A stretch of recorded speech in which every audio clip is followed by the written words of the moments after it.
Congress passed an emergency spending bill last night to keep the federal government open for 2 more weeks. It gives lawmakers until December 22nd to reach a long-term deal. That is just one issue members want to address before the upcoming holiday break. Another major challenge is tax reform. Next week, the House and Senate may meet to settle differences between their respective bills. South Dakota Senator John Thune is one of 8 Republican senators named to the Tax Reform Conference Committee to negotiate the legislation. Senator, good morning. Good to have you here. Thanks, Norah. Nice to be with you. Let me first ask you about our new CBS News poll, because it shows that Americans see these tax cuts as overwhelmingly benefiting corporations and the wealthy. In fact, nearly 2/3 of Americans think that corporations won't use the tax cut in order to hire people and create jobs. Do you have assurances from big businesses that they're going to reinvest in workers? Well, all the analysis that we've seen, Norah, suggests that it may vary how much they put back into the business, how much they pay out and distribute in dividends, or how much they plow into raising wages and benefits.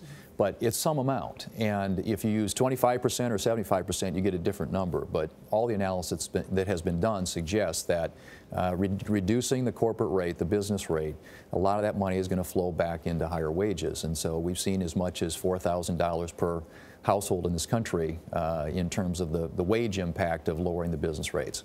Well, you've even suggested to corporations that they could use the tax cut money to give workers a raise. All workers think that's a really great idea, but we've already heard some corporations say, no, they're going to pass it on to the shareholders. Is there anything that can be done? Are you trying to do anything to convince the corporations, you know, this might be a good thing?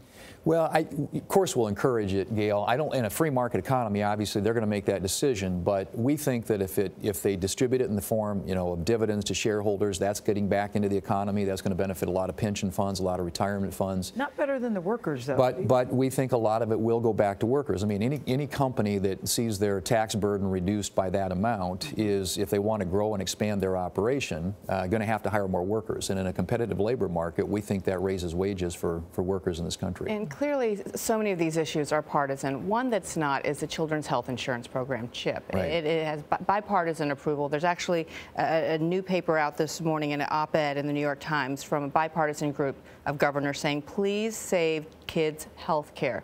That fund ran out last September. It's expected to run out nationwide by early next year if it's not replenished. 13,000 children alone in your state are affected by this, 9 million in the country as a whole. Why can't Congress at least come together when it comes to providing health care for our youngest? And we will. I mean, that is something that everybody agrees upon. The CHIP program is actually something that got authorized, I think, my first year in Congress. But it has broad bipartisan support, and my guess is it'll hitch a ride on whatever the year-end spending bill is that we do.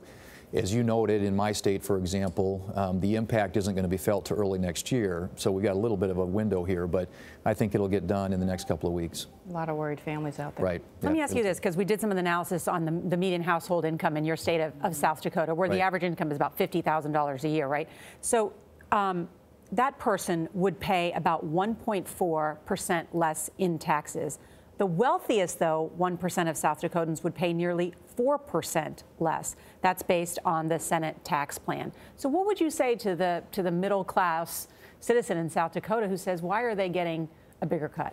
Well, if you look at, Norah, for example, the Tax Foundation has done an analysis of an average family in my state, and they've shown that the tax cut would be about $2,500 per family.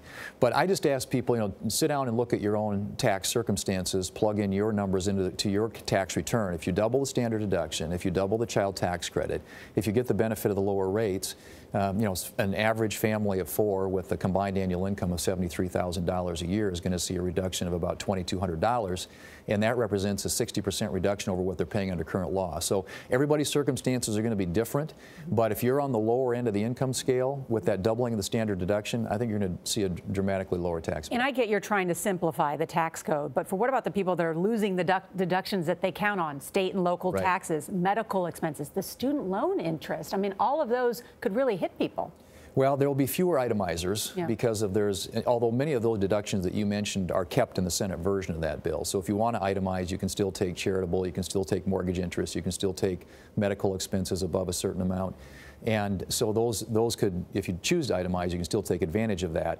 I think where most people are going to experience the benefit is with the reduction in rates. I think you're going to see a real lowering of rates, particularly, you know, if you look at the Senate bill and how that flows through the different income categories. But, you know, everybody's tax circumstances are different, and so I just encourage people to sit down and kind of figure out what the impacts are for them and their families. And then can I address you to address the concerns of adding to the deficit, because they will add to the deficit over $1 trillion, and I know the numbers are not final, but we had Senator Bernie Sanders here yesterday. I know he's on the opposite political spectrum of you. But the point, Bernie had a different point of view than I did. Yes, he did. Surprise. But he's making the case, too, that once these tax cuts go through, that in order to balance the budget, that there will be coming cuts in Medicare and Social Security. Can you guarantee that those cuts won't be made?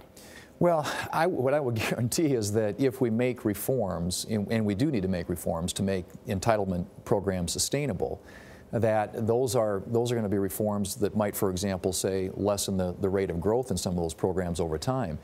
But one of the ways that you deal with the deficit and the debt is you get a faster growing economy. And we've got a really sluggish economy. If we get the economy growing at even 2.5% as opposed to 1.5 to 2, which is what we've seen for the last decade, then you're going to get more government revenue. For every 1 percentage point increase in GDP, it generates about $3 trillion in additional revenue over a decade. So one of the ways to deal with the problem that Bernie's identified is, yes, we've got to restrain spending, but we got to get faster growth, and you accomplish that by reforming our tax code and making this an attractive place. Can we just turn to the resignation of Al Franken yesterday? He said it's not, the irony is not lost on him that the man who was bragged on tape about his history of sexual assault now sits in the Oval Office.